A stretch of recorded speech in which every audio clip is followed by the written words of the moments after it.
मैं उस क्षेत्र से बिलोंग करता हूँ मेवात से, जहाँ की एजुकेशन पे इतना ज़्यादा फोकस नहीं है और एजुकेशन में आईएएस या आईपीएस में कोई भी मेवात क्षेत्र से, मेव कम्युनिटी से कोई भी ऑफिसर नहीं था। मैंने एक डिसीज़न लिया 2013 में, मैंने डिसीज़न लिया था कि मैं अपनी जो प्राइवेट सेक्टर की जॉब है उसको मैंने पूरी तरह से क्विट किया। यानी कई बार ऐसा भी होता है कि हमारे साथ में हम देखते हैं कि यूपीएससी जब क्लियर करते हैं लोग, तो वो ऑलरेडी कॉर्पोरेट में जॉब कर रहे होते हैं, लेकिन साथ ही साथ तैयारी करते रहते हैं। नमस्कार, मैं राजीव बंसल, आप देख रहे हैं हाँसी की आवाज़। मीडिया के माध्यम से हम आपको ऐसी पर्सनैलिटीज़ से मिलवाते रहते हैं जिन्होंने किसी न किसी क्षेत्र में बहुत मुकाम हासिल किया हो, चाहे सिविल सर्विस का क्षेत्र हो, चाहे सामाजिक का क्षेत्र हो, या क्रीड़ा का या खेल का, स्पोर्ट्स का क्षेत्र हो। सौभाग्यवंश आज हम एक ऐसी पर्सनैलिटीज़ से आपको रूबरू करवा रहे हैं जिन्होंने एक पब्लिक सर्वेंट होकर एक नज़ीर पैदा की है और एक आईपीएस अधिकारी हैं। आप हैं मकसूद अहमद जी, जिन्होंने मेवात इलाके में, जिनकी ब्रिंगिंग एंड ब्रॉट अप हुई और इतने साल, 5 साल लगातार एमएनसीज़ में सर्विस करने के बाद उनकी जर्नी जानेंगे कि आपने यूपीएससी क्लियर करके आईपीएस बने और 2016 बैच के एक बहुत डायनामिक, वेरी स्मार्ट और एनर्जेटिक अधिकारी, हमें पुलिस अधिकारी मिले हैं हाँसी को। आप हैं मकसूद अहमद जी, एसपी हाँसी पुलिस जिला। सर, सबसे पहले तो मैं हाँसी की आवाज़ पे आपका हार्दिक अभिनंदन करता हूँ, खैर मकदम करता हूँ, इस्तकबाल करता हूँ और वेलकम करता हूँ आपको हमारे चैनल हाँसी की आवाज़ पे आने से। धन्यवाद, बहुत बहुत धन्यवाद। सर, सब लोगों में एक क्यूरियोसिटी है। आप एक बहुत एचआर मैनेजर रहे और एक ऐसे इलाके से आते हैं जहाँ लिटरेसी रेट बहुत कम है, नूह और मेवात का इलाका। वहाँ इतनी क्या पैशन थी आप में और इतना डेडिकेशन था कि आपने यूपीएससी क्लियर करके और आईपीएस अधिकारी बने। ये थोड़ी सी जर्नी सबको व्यूवर्स की क्यूरियोसिटी है, उसके बाद आगे बात करें। देखिए, मैं नूह मेवात से बिलोंग करता हूँ और मैं ये ज़रूर कहूँगा कि मैं अपने आप को सौभाग्यशाली मानता हूँ कि मेरा जो परिवार है उन्होंने मेरी एजुकेशन पे काफ़ी फोकस किया। मेरे फादर जो हैं वो बैंक मैनेजर रहे हैं, तो उनका शुरू से ये था कि उन्होंने अपने बच्चों की पढ़ाई पे काफ़ी फोकस किया। तो मैंने स्टार्टिंग में अपनी एजुकेशन जो है केंद्रीय विद्यालय से मैंने स्कूलिंग की है। उसके बाद मैंने इंजीनियरिंग करी है इलेक्ट्रॉनिक्स एंड कम्युनिकेशन में, और उसके बाद फिर मैंने एमबीए किया था ह्यूमन रिसोर्सेज में, एचआर में मैनेजमेंट किया। और फिर मैं उसके बाद मैंने 5 साल कॉर्पोरेट सेक्टर में जॉब करी, जिसमें कि मैंने Reliance life insurance, IndiaMart.com, education sector में, पावर सेक्टर में, कई एमएनसीज़ में मैंने काम किया। तो ये था कि मैं अपने आप को इस तरीके से मैं सौभाग्यशाली मानता हूँ कि मेरे फादर ने मेरे परवरिश पे, मेरे एजुकेशन पे फोकस किया। तो मैं इस तरीके से, मैं उस क्षेत्र से बिलोंग करता हूँ मेवात से, जहाँ की एजुकेशन पे इतना ज़्यादा फोकस नहीं है और एजुकेशन में बहुत ज़्यादा बैकवर्डनेस है। लेकिन साथ ही साथ मेरे फादर का, मेरे पेरेंट्स का इस तरीके से मेरे ऊपर सपोर्ट रहा कि इस वजह से मैं इतना आगे वहाँ तक पहुँच सका। लेकिन साथ ही साथ ये था कि मैं अच्छा खासा सेटल था अपनी कॉर्पोरेट लाइफ में, प्राइवेट सेक्टर में जॉब कर रहा था, अच्छा खासा मेरा पैकेज था। लेकिन साथ ही साथ एक दिल में, मन में एक कसक सी रहती थी कि भाई हमारा जो क्षेत्र है मेवात, वो काफ़ी ज़्यादा पिछड़ा हुआ है और उसकी वजह से ये है कि पीछे एजुकेशन में बहुत ज़्यादा बैकवर्डनेस है। तो इस वजह से कोई भी वहाँ से कोई सिविल सर्वेंट नहीं है। यानी कि मेरे आने से पहले आईएएस या आईपीएस में कोई भी मेवात क्षेत्र से, मेव कम्युनिटी से कोई भी ऑफिसर नहीं था। I can say that you are odd man out. जी हाँ, बिल्कुल, क्योंकि I was the first one जो कि 2016 में जिस मैंने ये जी बिल्कुल। तो इसके लिए ये है कि उसके बाद में ये हमेशा ये रहता ही थी दिल में कि भाई कुछ ना कुछ करना है, ऐसा करें जो कि हम समाज के लिए कुछ कर सकें। क्योंकि मैं अपने प्राइवेट सेक्टर में मैं जॉब कर रहा था, तो मैं अपने पर्सनल लाइफ में सेटल था पूरी तरह से। मेरी शादी भी हो चुकी थी, मैं आई गॉट मैरिड इन 2010। तो उसके बाद में मेरी पर्सनल लाइफ में पूरी तरह सेटल था। और अगर बात करें प्रोफेशनल लाइफ की, तो अच्छी खासी जॉब थी, अच्छा खासा पैकेज था। लेकिन एक वो था कि भाई हमें समाज के लिए कुछ नहीं कर पा रहा हूँ, अपने समाज के लिए, अपने लोगों के लिए, अपने देश के लिए, अपने स्टेट के लिए। तो उस वजह से ये एक दिल में था। तो उसको फिर मैंने एक डिसीज़न लिया, 2013 में मैंने डिसीज़न लिया था कि मैं अपनी जो प्राइवेट सेक्टर की जॉब है उसको मैंने पूरी तरह से क्विट किया। यानी कई बार ऐसा भी होता है कि हमारे साथ में हम देखते हैं कि यूपीएससी जब क्लियर करते हैं लोग, तो वो ऑलरेडी कॉर्पोरेट में जॉब कर रहे होते हैं, लेकिन साथ ही साथ तैयारी करते रहते हैं। तो जो कि बात मेरे मामले में वो बात फिट नहीं होती।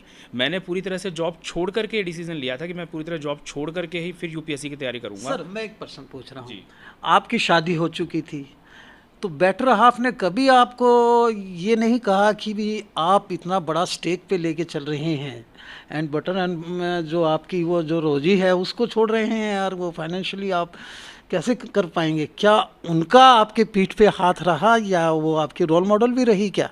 वो बिल्कुल मेरे जो बेटर हाफ़ है, मेरी वाइफ़ जो है वाजिदा, उनका पूरे टाइम मेरी जर्नी में बहुत ज़्यादा सपोर्ट रहा है। और वो मेरी जर्नी का एक तरह से मैं कहता हूँ कि अगर मैं यहाँ पे हूँ तो उसके पीछे एक बहुत बड़ा रीज़न वो है कि उन्होंने मुझके अच्छा। बल्कि मोटिवेट भी उन्होंने मुझे किया कि इज इट सो? जब आप ये करना चाहते हैं तो बिल्कुल आपको ये करना चाहिए। उनका यही कहना था हमेशा कि अगर आपको ऐसा लगता है कि आप यूपीएससी में या सिविल सर्विसेज में जाना चाहते हैं तो you should try for it. At least आपको एक बार ट्राई तो करना चाहिए कि अगर आपका होगा नहीं होगा वो अलग बात है। जॉब छोड़ के आप करिए एक बार, अगर आपका नहीं होगा तो ठीक है, हम फिर दोबारा जॉब करेंगे जो भी करेंगे, बट एक बार आप ट्राई तो कीजिए, ये उनका कहना था। आप कैथल से यहाँ आए, मैडम नीतिका गहलोत दादरी चले गई, उनकी यहाँ आप आए हैं, और कैथल में भी आपके बारे में बहुत जाना जाता है। हमारे जो पत्रकार साथी हमें बताते हैं कि आप बड़े अपराइट हैं, और ख़ासकर साइबर क्राइम के ऊपर और अपने ही डिपार्टमेंट पे आप बड़ा स्ट्रीमलाइन रखते हैं और एक एक चीज़ के ऊपर निगाह करते हैं। तो यहाँ हांसी के अंदर आपने किस तरह का क्राइम देखा और क्या आपकी प्रायोरिटी है?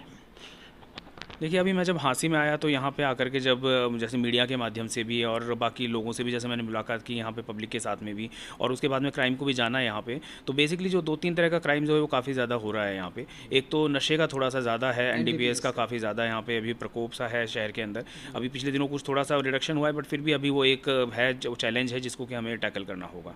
उसके साथ दूसरा यहाँ पे अभी है कि क्राइम जो है, फ्रॉड वगैरह जो है, साइबर क्राइम वगैरह है, ये काफ़ी ज़्यादा हो रहा है, तो उसके लिए भी हम पूरी कोशिश हमारी रहेगी। और साथ ही साथ एक है कि चोरियाँ जो देखा पीछे मैंने कि छोटी मोटी चोरियाँ काफ़ी ज़्यादा हो रही हैं, और उसका एक रीज़न ये भी है कि जो नशा है और चोरी जो है वो एक तरह से आपस में इंटरलिंक्ड होता है, क्योंकि नशा जो करते हैं तो वो नशा करने के लिए उनको पैसे की ज़रूरत होती है, तो उस पैसे को पूरा करने के लिए वो चोरी भी करते हैं। तो हमारा इस पर फोकस रहेगा कि हम नशे के लिए, और इसके लिए नशे के लिए हम दोनों दिशाओं में काम करेंगे कि एक तरफ जो है कि जो नशा करते हैं, नशे का कारोबार करते हैं, उनको पकड़ा जाएगा, उनको सलाखों के पीछे भेजा जाएगा, लेकिन साथ ही साथ समाज में और एक जागरूकता का और अवेयरनेस कैंपेन हम बीच बीच में समय पे करते रहेंगे यहाँ पे, जिससे कि जनता के बीच में जागरूकता करी जाए कि भाई नशे से अपने आप को बचाया जाए, क्योंकि नशा जो है आज के डेट में जो यूथ है उसके लिए सबसे बड़ा खतरा जो है वो नशा है। सर, नशे की लत में डालना और एडिक्शन होना, ये तो एक बात है कि सोशल मैलेडी है। ये नशे की ये सप्लाई कहाँ से आती है, इसकी चेन कहाँ है, उसको कैसे ब्रेक करेंगे? 5 पकड़ लिए, 6 पकड़ लिए, सीलिंग प्लान के थ्रू पकड़ लिए, तो ये कहाँ से आ रहा है? इसकी रूट काज क्या है? देखिए, अभी हमारा फोकस यही होता है कि हम यहाँ पे जिनको जो सप्लाई कर रहे हैं, जो बेसिकली यहाँ बेच रहे हैं, उनको पकड़ते हैं, लेकिन उनकी पूछताछ में जब ये आता है कि वो कहाँ से लेकर आ रहे हैं, तो हम वहाँ तक बिल्कुल जाते हैं, रूट कॉज तक, और वहाँ तक बिल्कुल चेन बना करके सारे मुलजिमों को पकड़ते हैं। हमारी पूरी कोशिश ये रहती है कि पीछे से जहाँ से भी सप्लाई आ रही है उनको ज़्यादा से ज़्यादा वो पकड़ा जाए और इस सप्लाई जो चेन है इसको तोड़ा जाए। अलग अलग जो है ड्रग्स जो है उनका अलग अलग चेन होता है, जैसे गांजा जो है जनरली उड़ीसा की साइड से आता है, और जो है अफीम वगैरह, हेरोइन वगैरह है, ये दिल्ली में कुछ नाइजीरियंस वगैरह जो है वो करते हैं। उसके अलावा पंजाब की साइड से भी हेरोइन वगैरह आती है, तो ये काफ़ी अलग अलग जो है उनके अलग अलग चेन बनी हुई है। लेकिन हमारा पूरा फोकस इस पर रहेगा कि हम जहाँ तक हो सके ज़्यादा से ज़्यादा इनको गिरफ्तार करें, ज़्यादा से ज़्यादा इनके जो नेटवर्क है उसको तोड़ा जा सके। सीलिंग प्लान, जब से आए हैं आपने सीलिंग प्लान पे बड़ा एम्फेसिस किया हुआ है, चारों तरफ से कभी 31 नाके हैं, 32 नाके हैं। सीलिंग प्लान के माध्यम से आपको किस तरह के क्राइम मिलते हैं? सीलिंग प्लान का देखिए, एक तो है सीलिंग प्लान मेरी नज़र में जो है 2 तरह का काम करता है।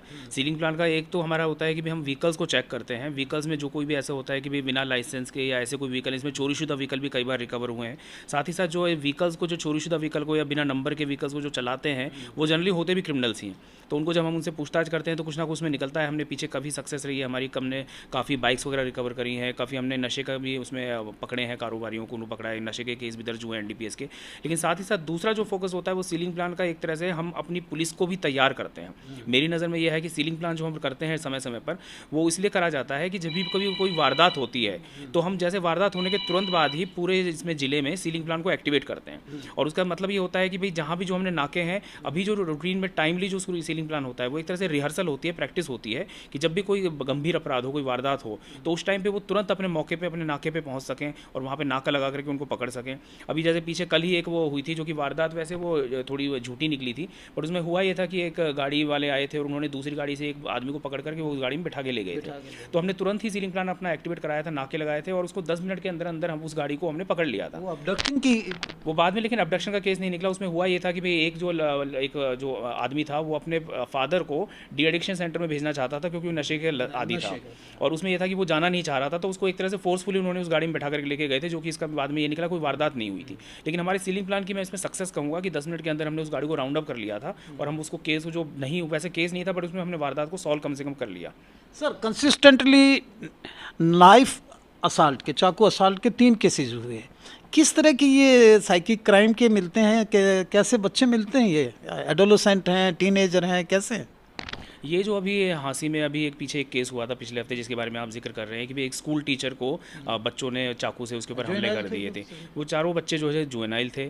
और इसका एक मैं बहुत बड़ा रीज़न इसको मानता हूँ कि जो आज की डेट में ये जो इंटरनेट बहुत ज़्यादा ईजीली अवेलेबल हो गया है और फ़ोन्स जो हैं बच्चों के पास बहुत ईजीली अवेलेबल हैं, और उसके ऊपर जो है आजकल ये क्राइम्स की जो वेब सीरीज़ और मूवीज़ जो आ रही हैं जो कि बहुत हिंसक वाली आती हैं और बहुत उनमें भाषा का भी बहुत गलत इस्तेमाल होता है, साथ ही साथ बहुत वायलेंट होती हैं, उसका जो है बच्चों का जो कि क्योंकि दिमाग जो होता है, जो मानसिक जो है, उनके इतना डेवलपमेंट नहीं होता। जो बच्चों की एज होती है उसमें काफ़ी ज़्यादा प्रभावित हो जाते हैं वो जल्दी किसी भी चीज़ से। तो जब वो ऐसी वायलेंट सीरीज़ को देखते हैं उनको लगता है कि भाई जो वायलेंट सीरीज़ हैं ये क्राइम्स को ग्लोरीफाई कर रही हैं एक तरह से, और उनका भी एक तरह से होता है कि भाई हमें ऐसा कुछ करना चाहिए जिससे कि हमें कुछ ग्लोरी मिले, हम फेमस हो जाएँ एटलीस्ट कोई कुछ गलत काम करके भी। तो ये एक बहुत बड़ा आज की डेट में चैलेंज बना हुआ है कि जो युवा पीढ़ी है उसको इससे भी बचाना है हमें, कि वायलेंट सीरीज़ और वायलेंट जो है मूवीज़ वगैरह आती हैं। अभी कल ही हमने एक स्कूल में वर्कशॉप की थी, वहाँ पे भी मेरा फोकस यही था, मैंने बच्चों को यही एडवाइस किया था कि आप ज़्यादा से ज़्यादा हो सके बचें। लेकिन ये जनरली बच्चों का मन ऐसा होता है कि वर्कशॉप करके बाय द वे मिसेज वहीं वाइस प्रिंसिपल है। अच्छा बहुत बढ़िया। तो बच्चों का जनरली मन ये होता है कि उनकी एज जो होती है वो उस एज में वो अपने आप को सही गलत की पहचान नहीं कर पाते हैं। तो इसके लिए बहुत ज़्यादा ज़रूरी हो जाता है कि भी पेरेंट्स को खास तौर पे ध्यान देने की ज़रूरत होती है कि बच्चों के पास में अगर फ़ोन का एक्सेस है तो वो क्या क्या फ़ोन पे देख रहे हैं, क्या क्या कर रहे हैं और किस संगत में है, उनकी फ्रेंडशिप किस तरीके से है, दोस्त क्या है उनके, इस पर खासतौर पर पेरेंट्स की जिम्मेदारी बहुत ज़्यादा बढ़ जाती है। लेक्चर दिया जी, हमारा फिर यही फोकस ये रहेगा, हम टाइम टू टाइम जो है स्कूल कॉलेजेस में अप्रोच करेंगे, स्कूल कॉलेज में बच्चों को इस बारे में ज़्यादा से ज़्यादा अवेयरनेस सेशंस कराएंगे, और साथ ही है कि अगर कोई ऐसा हमें पता चलेगा कोई बच्चे ऐसे हैं जैसे उन बच्चों ने अपराध किया है तो उनकी काउंसलिंग वगैरह कराई जाए, साथ ही साथ जैसे कि आगे के लिए उनको ऐसे उससे बचाया जा सके। इमोरल ट्रैफिकिंग का स्पा सेंटर पे एडीजीपी श्रीकांत यादव जी ने भी वहाँ हिसार में पूरी आप लोगों को एक्सपेडाइट किया हुआ है। आप भी यहाँ बराबर चेकिंग रखते हैं क्या कि भी होटलों पे चेकिंग करना, कोई स्पा सेंटर या इमोरल ट्रैफिकिंग ना हो? अभी यानी कि एक ऐसे 2 औरतें पकड़ी भी गई हैं जो ह्यूमन ट्रैफिकिंग कर रही थी, और इमोरल ट्रैफिकिंग पे भी आपकी क्लिंच रहेगी?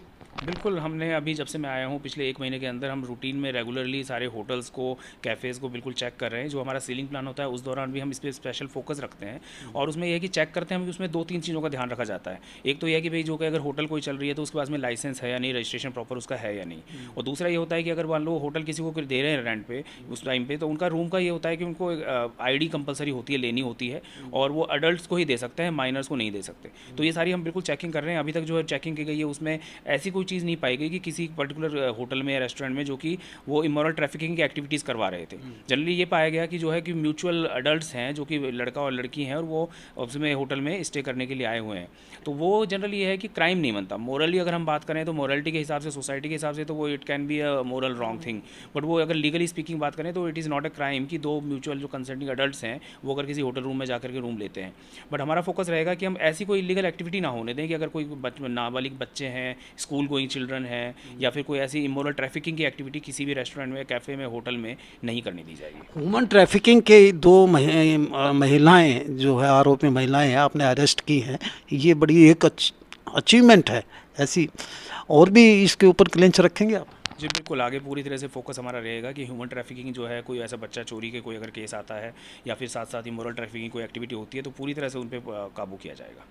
सर एक बस लास्ट क्वेश्चन पूछ रहा हूँ कि लोगों के अंदर पीपल और पुलिस कंजीनियर रिलेशनशिप बनाने के लिए आप क्या कहना चाहेंगे? क्या अपने डिपार्टमेंट को भी स्ट्रीमलाइन करना चाहेंगे और लोगों को भी आप मैसेज क्या देना चाहेंगे? देखिए, इसमें भी मैं कहूँगा 2 या 3 बातें ऐसी आ जाती हैं कि जहाँ पे हमें फोकस करने की ज़रूरत होती है। कि जनरली मैंने जैसे पीछे हमने अभी पुलिस पब्लिक कोऑर्डिनेशन मीटिंग भी करी थी, तो उसमें पब्लिक की तरफ से फीडबैक जो आता है वो ये आता है कि भाई सीनियर लेवल पे जो ऑफिसर लेवल पे है वहाँ तो पुलिस का अच्छा रहता है, बट डाउन लेवल पे जो जूनियर लेवल पे जो है थोड़ा सा बिहेवियर के इशूज़ आते हैं।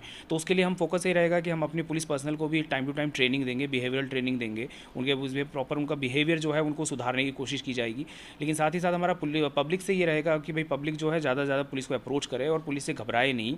कोई ऐसी बात नहीं है, अगर कोई गलत कुछ करता है, ये सीधी सी बात है, अगर कोई मान लो कोई रिश्वत लेता है या किसी से कोई इलीगल कोई एक्टिविटी करता है, कोई पुलिस वाला किसी तरह की रिश्वत की कोई शिकायत आएगी तो आकर के हम बेफिक्र होकर मुझसे शिकायत कर सकते हैं और उसके ऊपर बिल्कुल कार्रवाई की जाएगी। जो भी ऐसे कोई अगर पुलिस पर्सनल होंगे जो अगर कोई अवैध गतिविधियों में लिप्त पाए जाएंगे तो उनके खिलाफ कार्रवाई की जाएगी। लेकिन साथ ही साथ पुलिस को, पब्लिक को भी आगे आना पड़ेगा और पुलिस का सहयोग करना पड़ेगा कि ज़्यादा से ज़्यादा पुलिस का सहयोग करें। पॉलिटिकल प्रेशर को कैसे अवॉइड करते हैं सर? देखिए, पॉलिटिकल प्रेशर को अवॉइड नहीं किया जा सकता, it is part of our job. तो वो तो हमें फिर मैनेज करना होता है, अवॉइड नहीं कर सकते, मैनेज करना होता है जी। एक मैसेज आपका चला जाए हाँसी के व्यूवर्स को, क्योंकि ये आधा अधूरा जिला है, पूरा जिला नहीं है, एस्टेब्लिशमेंट पूरी है आपके पास, क्या मैसेज देना चाहेंगे आप? मैसेज हम जनता को यही देना चाहेंगे कि आप पुलिस का सहयोग करें। बेसिकली पीछे आया था कि सीलिंग प्लान से लोगों ने कहा था कि उनको समस्या आ रही है, लेकिन उन्होंने जैसे मुझे बताया कि भाई मार्केट के अंदर नाके ना लगें, तो हमने उस बात को बिल्कुल पूरी तरह से लिया था और हम जो पहले बड़सी गेट और उमरा गेट पे जो नाके लगते थे वो हमने हटा दिए हैं। अब सीलिंग प्लान में वो नाके नहीं लगते हैं, क्योंकि हम ये नहीं चाहते कि भाई जनता को कोई भी असहूलियत हो। हम ये जो कर रहे हैं, सीलिंग प्लान कर रहे हैं, जनता की सुविधा के लिए कर रहे हैं, क्राइम की रोकथाम के लिए कर रहे हैं और पूरी तरह से पुलिस पब्लिक जो है रिलेशनशिप जो है वो काफ़ी हम चाहेंगे कि बिल्कुल फ्रेंडली रहे और काफ़ी स्मूथ रहे, जिससे कि अच्छे से काम हम कर सकें। बहुत बहुत शुक्रिया साहब। ज़िंदगी बेहतर जब होती है जब आप खुश होते हैं, और ज़िंदगी बेहतरीन जब होती है जब आपकी वजह से आप दूसरे खुश होते हैं। हम आपकी वजह से महफूज हैं मकसूद जी, एसपी साहब, और पूरा हाँसी बड़ा खुश है आपकी कार्यप्रणाली को लेके, क्योंकि आपने जो हाँसी वासियों को सुरक्षा दी है और आपसे उम्मीद भी रखते हैं कि आप इसी तरह अपने डायनामिक तरीके से हाँसी को महफूज रखिएगा। हाँसी पुलिस जिला एक नंबर 1 पे जिला रहे, यही हमारी शुभकामनाएं हैं। चले जाते हैं आपकी महफिल से, हम अगर मौका मिला तो फिर मिलेंगे। Thank you very much.